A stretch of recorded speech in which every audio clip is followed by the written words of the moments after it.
Hello everybody. I'm going to talk about the storytelling.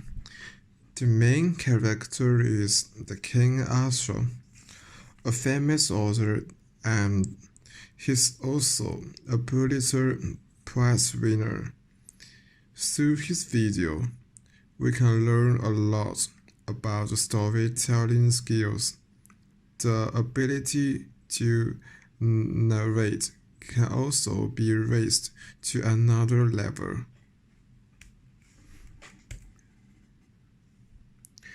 The content can be split into four parts: narrative techniques, structural skills, story art, and other storytelling tips. And the first is the narrative techniques. The language and cadence are the two most important things of the narrative skills. In the narrative process, it is not necessary to follow the traditional narrative mode and language, which means that the narrator can write freely and control the reading of the story on his own.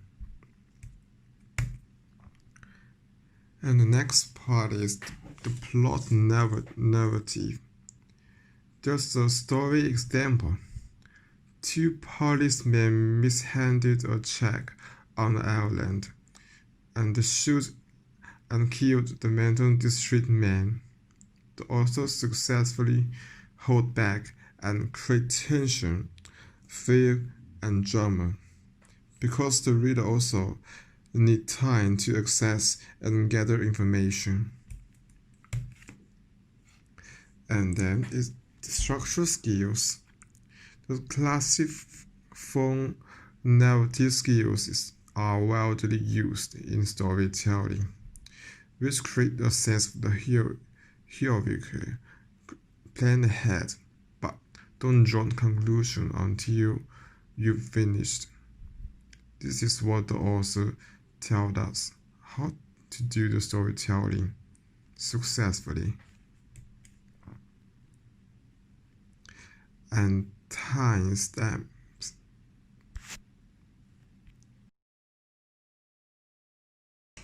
If you have a long narrative where you're jumping around in time and place, and you want to make sure the reader comes back to where you're at, you end a chapter or a section with a sentence like, "She pulled up the website's search box and entered 3 words, period."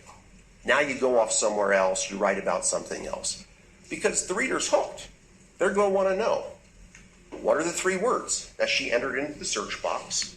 What did she learn from the search? And what did she do with the information? You've really planted 3 questions in just one simple sentence.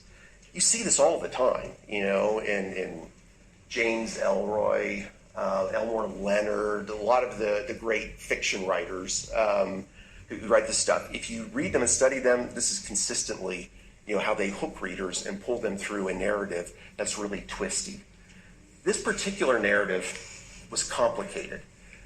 It took place in Washington and in Colorado. And for those of you who aren't familiar with the story, it's about Marie, an 18-year-old woman outside of Seattle, who reported being raped in 2008. And what happened is, within a day, police started to suspect her account. They believed that she wasn't telling the truth. And from there, she recants her story. She's charged with filing a false police report. Our story.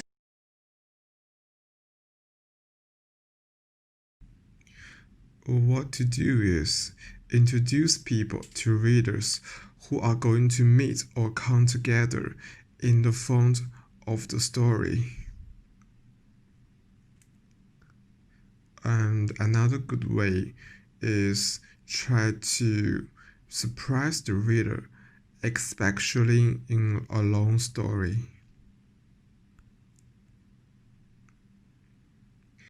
So let's listen to audio about what did Ken Armstrong say. Is they have the Colorado section of the story in the right-hand column. When we go to Washington, they're in the left-hand column. It's kind of like east, west, and it helps the readers figure out where they're at. And they also did something where they used very clear timestamps and place stamps at the top of every chapter to try to help ground the reader, because it's going to get complicated. The other thing we did is the Colorado section is purely chronological. We never jump around. It starts on January 5th.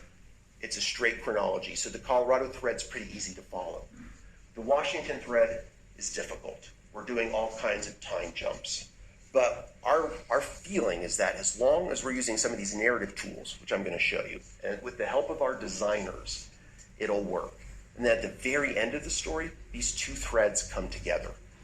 The serial rapist that detectives in Colorado are pursuing and eventually arrest is the same person who had attacked Marie in Washington.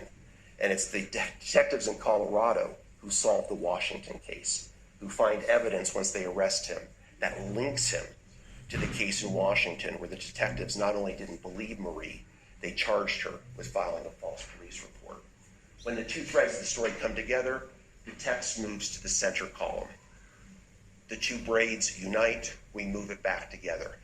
It seems subtle, but we had a number of readers who said that they really did appreciate that, and even if they didn't recognize what was going on, those kinds of distinctions, that kind of care and thought in the design process contributes, particularly when you're trying something as ambitious as this. I had mentioned before about teamwork. It wasn't just the designers. The structure that we used in There's an interview for how to tell a good story. The story example is an 17-year-old woman in Seattle was raped, but the report turned out to be false. The question is, why did she lie? So let's listen to audio about what did Ken Armstrong say. Charge of filing a false police report. By starting there, at that point in the story, the unanswered question that we're presenting to the reader is, why did she lie? In order to find out, you're going to need to keep reading. At story's end, what you discover is that that wasn't the question at all. The story isn't, why did she lie? The question isn't, why did she lie? The question is, why wasn't she believed? Because she was telling the truth. She really was raped. And at the end of the story, you find out that the question you thought you were pursuing was something else entirely. And we're kind of putting you in the position of the police who made mistakes about Marie, about the people in Marie's life, her foster mothers, her friends, everyone who didn't believe her, and why they didn't believe her. We're putting you in the role of the people who are around Marie, who made mistakes. But you've got to get to the bottom of that to find out why. What we did from there is we wrote the story in two braids. And we wrote about what's going on in Washington, where Marie is being charged with filing a false police report. And then we write a second half that takes place in Colorado, where officers near here, in Golden, in Westminster, in Aurora, in Lakewood, particularly in Golden and Westminster, are doing brilliant police work. They're pursuing a serial rapist who is attacking women in the suburbs of Denver. And that takes place mostly in 2011, 2010. The Washington half is taking place in 2008. It's complicated because we have two different states. We have two different periods of time that we're writing on. To help with this, the design team on this did a beautiful job. This story appeared only online. It ran on ProPublica's website and the Marshall Project's website. It never ran in print. The story starts in the center column, where we have Marie in court taking the seal. This is our top. Then we go to Golden, Colorado. So, use news or dialogue in storytelling. Dialogues is the least used thing once you start looking for different narrative techniques. Conversations are fictions, but using news is powerful.